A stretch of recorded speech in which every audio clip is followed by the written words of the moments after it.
My father lifted his champagne glass in front of nearly 200 people and smiled like he had been waiting years to say it. "Only the children who make me proud deserve my name." Then he looked straight at me. "Sharon, you can leave." My chair scraped across the marble floor. My mother stared at her plate. My brother leaned back with a satisfied little smile. I was halfway to the ballroom doors when my husband stood. He placed one hand on the table and said, "Before she goes, everyone here should know what Robert made her hide." 3 days before the dinner, my father called and said he wanted the family together when he retired. His voice was softer than usual. "No arguments," he said. "No old wounds. Just one good night." I should have heard the condition hiding inside those words. Instead, I stood at my kitchen counter in St. Louis, holding a mug of coffee that had already gone cold, and let myself believe he meant peace. At 35, I knew better than to expect apologies from Robert Hayes. Still, some hopes survive long after they stop making sense. I worked in financial compliance now, the kind of job where people paid me to notice what everyone else hoped would stay buried. 3 years earlier, I had done the same work for my father's accounting firm. That was before he forced me out. Daniel found me staring at the invitation that evening. Heavy cream paper, gold lettering, my father's name across the top like a monument. "You don't have to go," he said. "I know." But my mother had already called twice. "Please, Sharon," she whispered. "He's getting older. Let him have this." That was how Elaine handled pain. She wrapped it in obligation and handed it to me. So we drove to Chicago. The Whitmore Ballroom smelled like pine garland, expensive perfume, and roasted beef. A slideshow played above the stage showing my father shaking hands with clients, cutting ribbons, standing beside my brother Jason. There were pictures of Jason's wedding, his children, his first office, not one picture of me. At the family table, Jason's name card sat beside my father's. Mine was near the end, half hidden behind a flower arrangement. Daniel noticed. He didn't say anything. He just moved the flowers so I could see my own name. That small kindness nearly broke me. Jason arrived 10 minutes later in a tailored gray suit, his wife Megan beside him, their children dressed like they belonged in a holiday catalog. He kissed my cheek without warmth.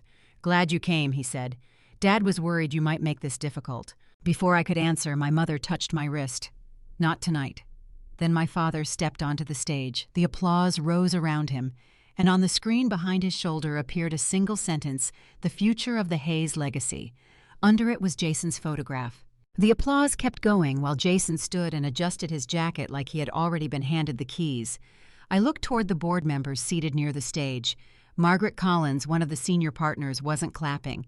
She was staring at the screen with her lips pressed into a thin line. That was the first sign my father had gone further than anyone expected. The second came when a former coworker stopped beside my chair. "I heard you left right before the client crisis," she said. "That must have been hard on your father." I set down my water glass carefully. "I left more than a year before that." Her smile faded. "Oh." Robert always said. She stopped herself and glanced toward the stage. Across the table, Jason suddenly found his napkin fascinating. The lie was not new. It had simply grown while I was gone. During dinner, my father moved from table to table, shaking hands and accepting praise. When he reached us, he placed a hand on Jason's shoulder. "This one stayed when things got difficult," he said. Then he looked at me. "Some people are built for responsibility. Others leave when loyalty becomes inconvenient." Daniel's fork stopped against his plate.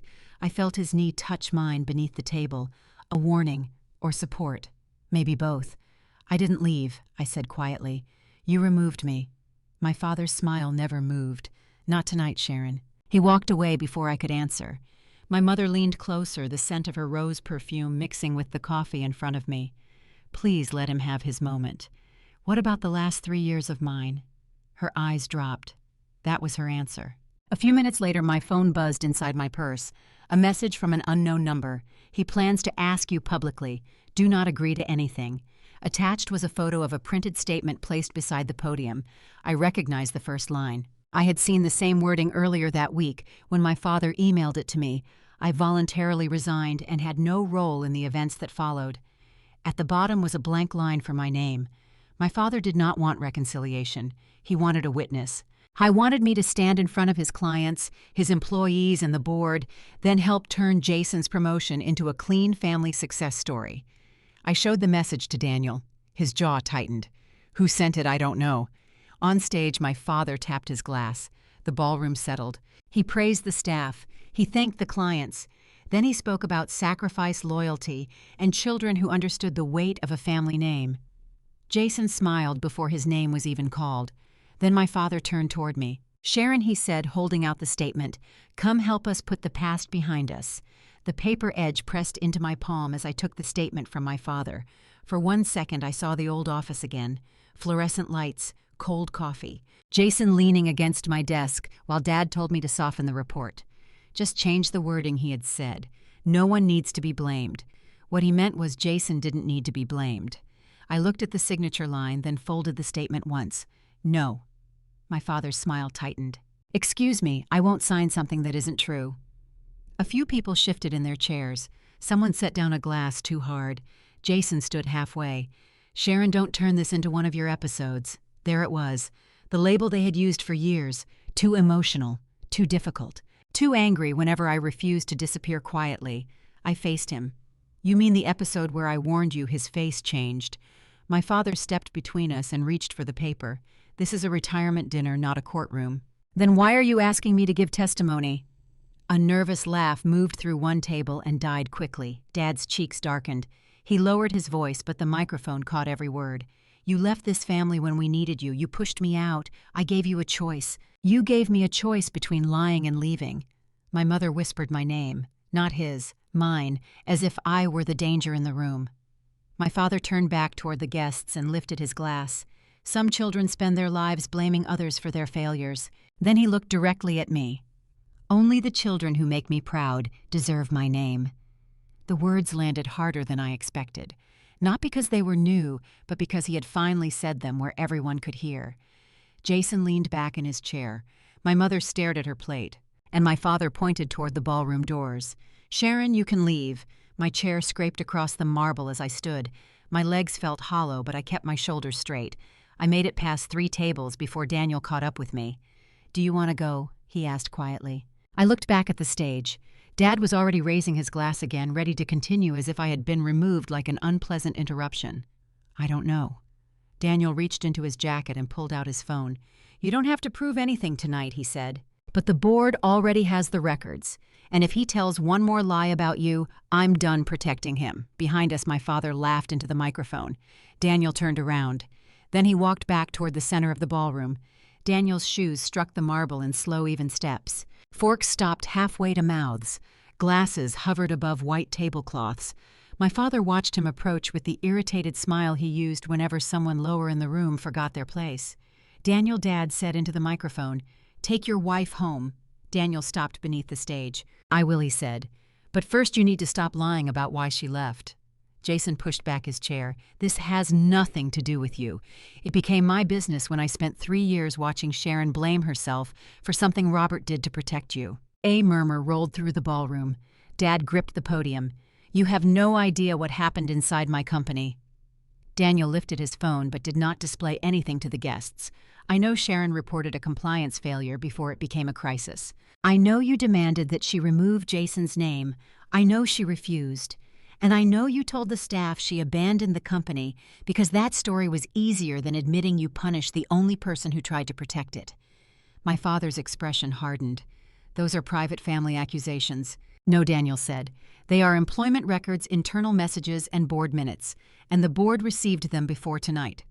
Several heads turned toward Margaret. She rose from her table without hurrying.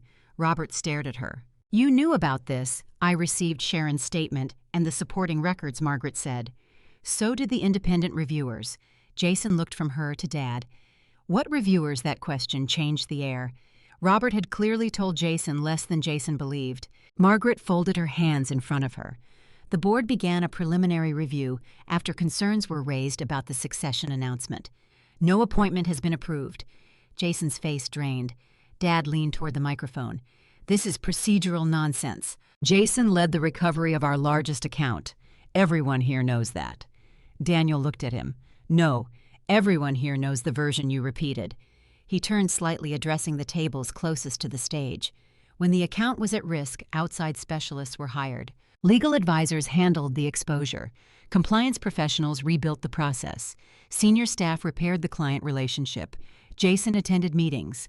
Robert turned that into a rescue story because he needed his chosen son to look like a hero. Jason slammed his palm against the table. "You weren't there." Daniel didn't flinch. "I didn't need to be. The payments, meeting records, and written findings show who did the work." Dad pointed at him. "You're twisting confidential information to humiliate this family. I haven't named the client. I haven't disclosed private figures or protected details." Daniel's voice stayed level. "I'm telling these people what you did to your daughter." Then he looked directly at my father. "You invited Sharon here pretending you wanted peace. You handed her a false statement in front of an audience because you thought public pressure would make her sign. When she refused, you stripped her of your name like love was a bonus you could cancel." Nobody moved. Daniel lowered his phone. "That is who you are, Robert. Not the man in the slideshow. Not the generous founder in the speeches. You are a father who sacrificed the honest child to protect the favored one." My mother covered her mouth. Dad looked toward me, and for once there was no anger in his face. There was fear, not fear of losing me, fear of losing the room. I walked back toward the stage. Daniel stepped aside when I reached him. He had opened the door, but he left the choice to me. I faced my father. "I'm not here to take your company," I said. "I'm not asking anyone to punish Jason without reviewing the facts. I want the record corrected. I want the succession delayed. And I want every employee who was pressured to stay quiet protected during the review." Dad shook his head. "You would destroy 40 years of work over a grudge numb. I'm asking the board to protect 40 years of work from the lie you built around it." Margaret turned to the other board members. "The succession announcement is suspended effective immediately." Jason stared at Dad. "You said it was settled." Robert opened his mouth, but no answer came. A few minutes earlier, he had pointed me toward the exit, while 200 people watched. Now every person in that ballroom was looking at him, and he was the one with nowhere to go. Consequences arrived before dessert was cleared. Margaret asked the hotel staff to close the ballroom doors, while the board met in a private conference room. Robert was told not to make another announcement.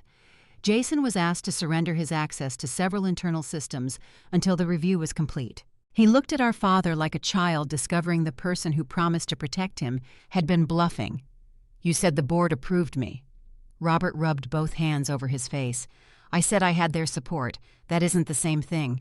"No," I said, "it isn't." Jason turned toward me, his anger searching for somewhere safe to land. "You planned this. I prepared for it," I said. "There's a difference." Daniel took my coat from the back of my chair. We were almost at the ballroom doors when my mother hurried after us. "Sharon, wait." The hallway felt colder than the ballroom. Behind her, the applause music and speeches had been replaced by muffled arguments behind heavy doors. Elaine reached for my hand. "You didn't have to do this tonight." I looked at her fingers around mine. "For 3 years you told me there was never a right time. He's your father, and I'm your daughter." Her grip loosened. I wanted her to deny it. I wanted her to say she had defended me when I wasn't there. Instead, she stared at the carpet and whispered, "I was trying to keep the family together." "You kept the picture together," I said. The family was already broken. I removed the small earrings she had given me and placed them in her palm. Not as punishment, as a boundary. "I love you. But I won't come back until you can speak to me without asking me to carry someone else's guilt." Daniel and I left before she answered. The review lasted 6 weeks. The board confirmed that I had raised the original warning and that my departure had not been voluntary. The company corrected my employment record and sent a written notice to the senior staff. Jason's appointment was canceled. He kept his job, but he lost the authority he had been promised and was placed under direct oversight. Robert retired without the honorary advisory role he expected. The company survived. That mattered to me. The employees who had nothing to do with our family's damage kept their jobs, and the people who had been pressured into silence were allowed to speak without retaliation. Then Margaret called and offered me a senior position. I thanked her, and I said no. I had spent too many years trying to earn a seat at my father's table. I finally understood that I did not need one. At home, the gold invitation still sat on our kitchen counter. I turned it face down, poured fresh coffee, and listened to Daniel moving around the quiet apartment. For once, silence did not feel like rejection. It felt like peace. A week later, an envelope arrived with my father's handwriting across the front. I left it beside the invitation for 3 days. The old Sharon would have opened it immediately, searching every line for the apology she had waited decades to hear. This time, I finished breakfast first. When I finally read it, the letter was not perfect. Robert admitted he had protected Jason. He admitted he had lied about why I left. But he still wrote more about losing the company's respect than losing mine. That told me everything. I folded the letter and placed it in a drawer. Maybe one day we would speak again. Maybe he would learn that regret was not the same as accountability. But I was done building my life around the possibility. The invitation remained face down on the kitchen counter until Daniel asked whether I wanted him to throw it away. No, I said. I picked it up myself. For years, an empty seat at my father's table had felt like proof that I did not belong. Now it meant I was free to choose where I sat. If someone only calls you family when you stay silent, that is not love, it is control. If you have ever had to stop begging for a place in your own family, share your story in the comments. And hit subscribe so you do not miss the next story.